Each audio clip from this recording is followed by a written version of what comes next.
So the question of a Sri Lankan English literary canon has engaged the minds of people, both scholars and writers, from time to time.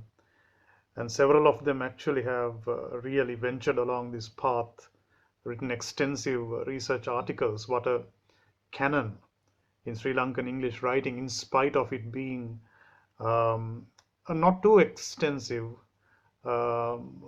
genre within a limited space, should look like. So names like DCR Gunatilaka, for example, or even Gamini Fonseca more recently, we see them talking about this idea of a Sri Lankan English literary canon.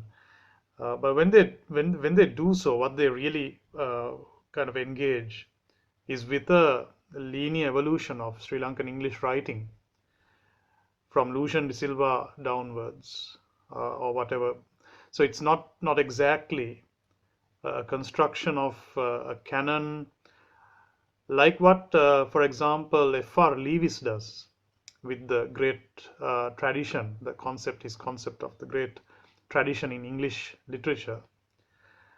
Nor is it a framing of a canon like what we usually do when we refer to the classics. So this is more like an evolutionary mapping, more or less similar to what we did in lecture 1 of this series. Now, drawing a canon for Sri Lankan English writing can be, on one hand, it can be a bit challenging because, as I mentioned earlier, it's a restricted category by itself. It's still a category in emergence. 100 years of Sri Lankan English writing, fiction, poetry, drama, etc. It has still only got that far, especially when you place it in comparison to a branch of literature like the Sinhala literature of the country.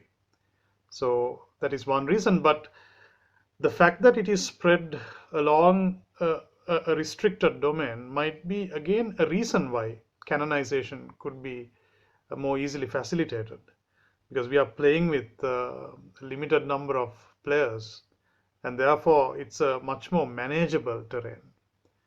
So for example, if you take world literature, global literature, whatever, it's very difficult to apply the idea of a canon, especially the way transnational big business publication works in our time. So I think for purely academic reasons, this question, what should a Sri Lankan canon consist of, would be a kind of a playing field that might really be inspirational and put your mind at work. This idea has actually come to me so many times to put a canon together, but then I take a step back. I don't want to exactly kind of employ myself there. But in terms of my reading of Sri Lankan writing, there are other classifications that I subscribe to. Classifications which at different points I have shared or familiarized through this interaction as well. Classifications like resident writers and expatriate writers. That's a classification I use very often, something I wholeheartedly subscribe to. Then locally produced literature and literature produced outside Sri Lanka. And a third classification, which I want to kind of take through this interaction today, the notion of the old guard in Sri Lankan writing and the new guard. And today's interaction, I want to kind of emphasize on what I understand or what I present as the new guard of Sri Lankan writing, placing it adjacent to what I then consider the old guard. So when I say new guard of Sri Lankan writing, I am basically looking at writing, broadly speaking, that has emerged after 1990. This is the Karl Muller phenomenon, to be very precise, 1993, the jam fruit tree. It's a kind of a transitional moment in Sri Lankan writing where I'm concerned. the kind of literature that was conveyed through the 50s, 60s, 70s, and 80s, that 40-year block, it kind of goes into a transitional zone, and then it emerges on the other side, a whole new literary atmosphere, a more fluid atmosphere in permeating into international boundaries, espousing the interests of transnational publishers. And through the 90s we go to the age of information, 2000 onwards. Then there's an explosion of publication mediums as well as modalities through which you can communicate and express yourself. And when we come to the 2010s and afterwards, it gets even more widespread, with the digital culture taking over, being your primary reality. And then we have domains like Instagram, slam poetry being more fashionable and accessible in Sri Lanka, performance-oriented models coming in. We have a whole branch of writers who identify themselves as spoken word poets. So that is like towards the mid 2010s and 2010 onwards, I would say. So all these changes after 1990, which I think for me is a second block in post-independence Sri Lankan writing. So the first block ending in the late 80s, going into 1990, then afterwards this second block. And in this second block, if Kalmala kind of embodies kind of a starting point or a milestone of sorts, the second milestone comes with Shehan Karunatilaka, 2008, 2010, the Chinaman phenomenon. Somewhere in between, there's another very important national milestone, I would say. This is the termination, a controversial ending to a 26-year protracted civil conflict in 2009. So while these other changes happen at the superstructure level, the technology and the techniques of doing things, there are also social changes happening which in different ways get reflected in the writing as well. So the war's end. I will just mention this in passing. It's not necessarily connected with the main point regarding the New Guard, which I want to talk about. But something that is very relevant to writing post-war, a thematic concern which seems to kind of grip the imagination of creative writers. Well, particularly in English, which is relevant to this interaction, but not restricted. Definitely we can see the same preoccupation kind of making a resurgence within Sinhalese writing as well, which is to do with caste identity. Post-war Sri Lanka, it's as if caste identity, especially discussions of caste happening not too far away from feudal social organizations like Walauers, for example, making a big comeback after the war. So on the other side, of course, from 1983 to 2009 or a little bit after, we understand that the discussion flow, for most writers, it was dominated by concerns of the war, ethnic conflict or ethnicity taking prime of place. Now, suddenly after the war, we have caste, Walau or feudal, roots, feudal organizations coming into the center field of fictional expression. A few writers who come to mind who contribute to this platform post-war, people like Madhubhashini Ratnayaka, Gratian Award-winning novel 2011, then Charulata Abesekara, Once again, a Gratian winner.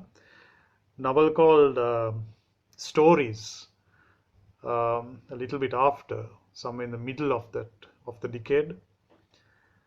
Writers like Nanda Petyagoda, Parallel Lives, her novel.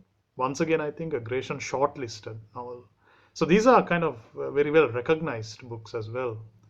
Um, of course, Naomi Munavira, her second novel, What Lies Between Us. The first part of that novel, it takes place in Kandy. It gives the impression of being a Walauva, but I'm not very sure whether it is a Walauva, but some of the cultural, the kind of customary practices happening there gives a very close impression of it being a feudal, semi-feudal kind of setup. And of course, Ashok Ferry. Ashok Ferry, fleetingly, there are places where he kind of flirts past Walauva kind of places. Karen Roberts published a novel called The Lament of the Dhobi Woman. I think this was Karen Roberts's last published work. She died young. Again, a feudal kind of atmosphere. Now, the discussions these novels propose, they're very vibrant and varied. I don't want to go there just now.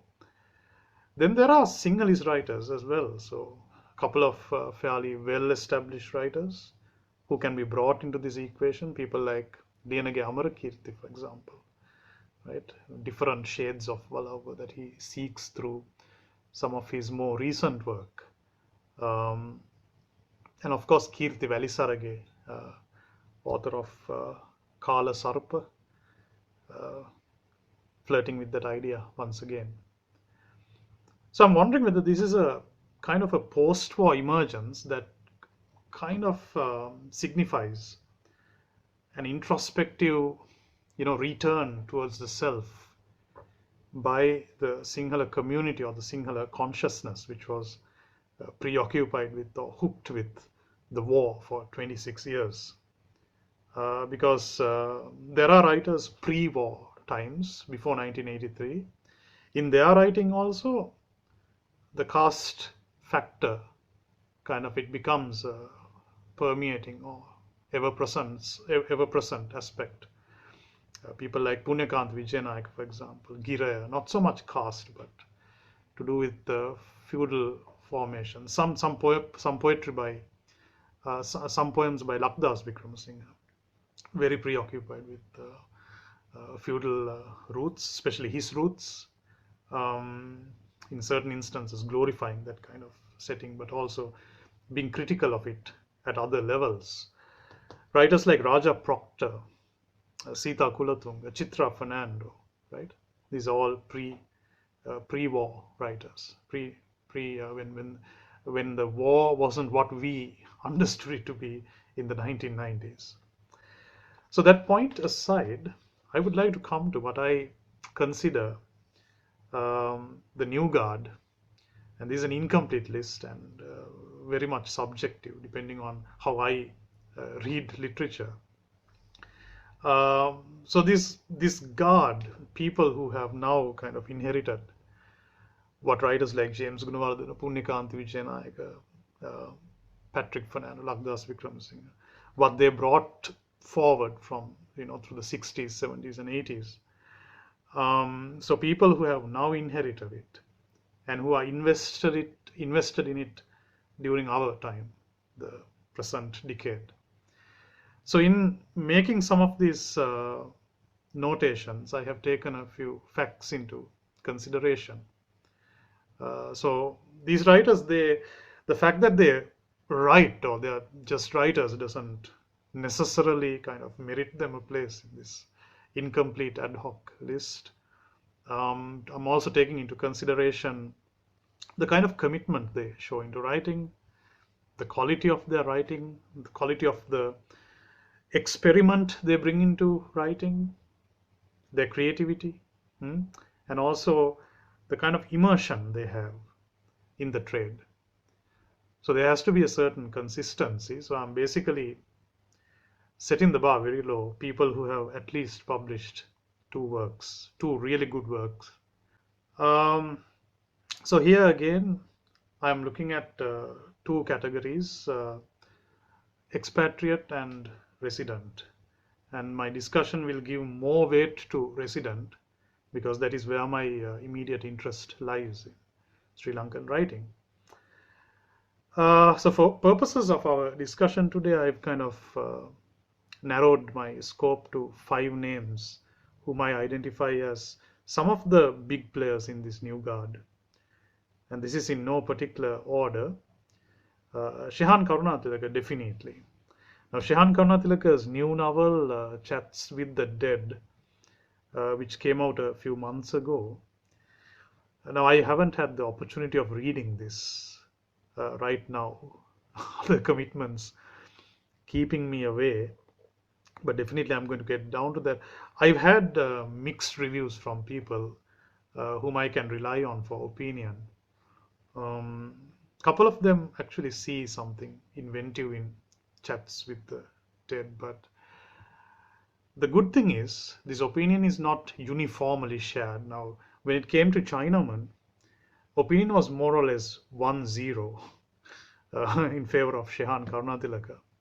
But here there seems to be a split in opinion, especially people who come with a political background, people who read politics into day-to-day reality and how they dissect it. There are people who are not very happy with Shehan Karunatilaka's second novel. But Shehan Karunatilaka is definitely in that new guard. He's a linchpin. He's creative, he's inventive, very committed. I've seen his workbench. Then people like Ashok Ferry. Now I've got my own reading of Ashok Ferry's work. It alienates me a lot, Ashok Ferry. But saying that, Ferry has been consistent from 2004 to the present, producing and willing to kind of go on in spite of so many other obstacles you meet as a writer, especially when you cater to a restricted market. And Ferry has over time broken into the international publishing house circuit as well. He's being published in India. So I have to include him in that formation of the new guard. So also in this guard, this new guard is Ayature Santan, a Jaffna-based writer who has been fairly active in a corpus of literature he's producing, which loosely fits into different places of an experiential grid, both pre-war and post-war. This is a very important addition, I would say, because as I have noted in some other space earlier, Santan is partly trying to address some of those underrepresented junctures of conflict, like for example the immediate aftermath of Indian peacekeeping forces coming to Sri Lanka in 1987, how that was received in the Jaffna villages. This is more or less the nucleus of his novel The Whirlwind, published in 2009.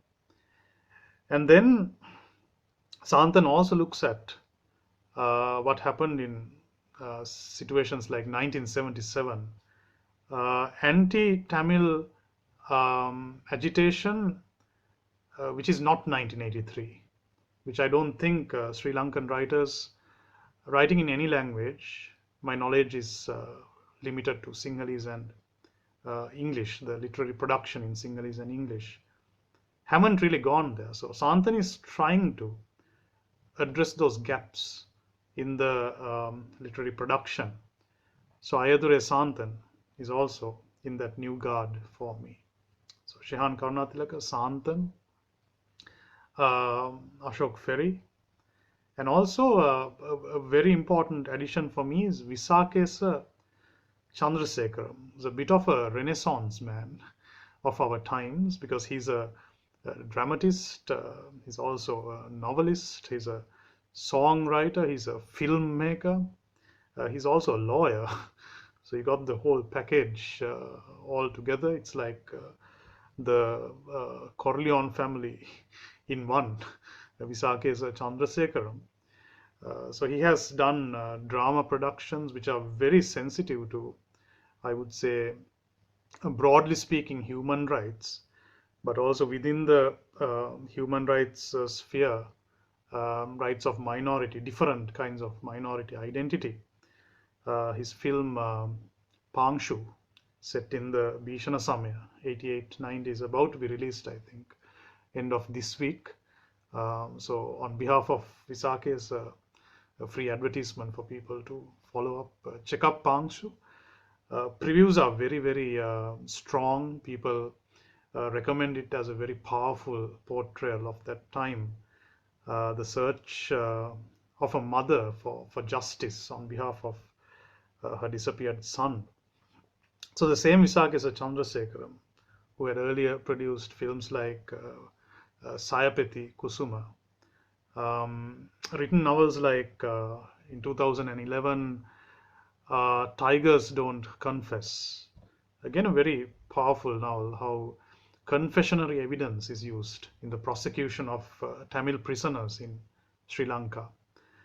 And also the novel which was simultaneously published in Sinhala and in English as The King and the Assassin, in Sinhala as Rajasaha Ghatakya, I think shortlisted for the Fairway Literary Award in 2015, sorry, the Fairway National Literary Award in 2015. So Visakesa Chandrasekaram. So that's like the kind of nucleus of the new guard for me when I speak about this matter in 2020. Shehan Karnataka Santan, Ashok Ferry, Visakesa Chandrasekaram. There can be kind of revisions to this as we go along. 3 poets I would like to include based on the same criteria: quality, commitment, experiment, creativity, immersion in the trade. Malinda Senaviratna, who had a very kind of a ferocious writing spell between roughly 2010 and 2015. Malinda was producing at a feverish rate. I hope that rate stays on. It's a superhuman rate. He published 4 poetry collections in that time period. He won the Gratian Prize 2013. He also won the H.A. Gunatilaka Prize for the best translation 2012, because I think Malinda was heavily into translation as well. He's a good translator. I don't know whether this was completed, but he was translating Prabuddha Mahagamasekara's at one point. And of course, this poetry, in addition to his 1998 collection, Epistles, but poetry of 2 different kinds. Epistles is very, very political. It's immersed in politics. Probably the work of Malinda growing up through university, young Malinda Senaviratna, right? Idealistic. So very urgent, the poetry in Epistles, raw. I mean, it's like pulsating stuff. But then the later collections, it's more personal. It's more to do with himself and his immediate world. It's decisively cut off from the kind of politics that he reflects on in Epistles. So with Malinda Senaviratna, Vivi Murray Vander Puten, 3 collections of poetry. Vivi Murray seems to be publishing consistently once every 5 years. She kind of had in 2007 a collection, Nothing Prepares You. And I don't think the Sri Lankan literary scene was prepared for that. Kind of took the literary scene by storm. Gratian Prize winning collection. Then 2012, and once again 2017, Borrowed Dust. So I think, personally speaking, for me, Nothing Prepares You is like a very high chord. And a third person I would like to include now, I include this person with a certain, well, with caution, because I think his work is still emerging. But he is actually producing at a feverish rate. Dilantha Gunawardena. So far, he has published two collections of poetry. He's working on his third. Very prolific writer. And I know for a fact that there are several manuscripts in the waiting. But there's a very wide range he operates in, and also experiments with so many different styles. But I would like kind of add a footnote there that I'm looking forward to what Gunawardena produces in the years to come. But there's definitely a lot of potential I see as a person who is committed to writing poetry. Uh, Four expatriate writers I want to include in this list, to give it shape. One is Channa Vikramasekara, definitely for me a very consistent contributor to Sri Lankan writing.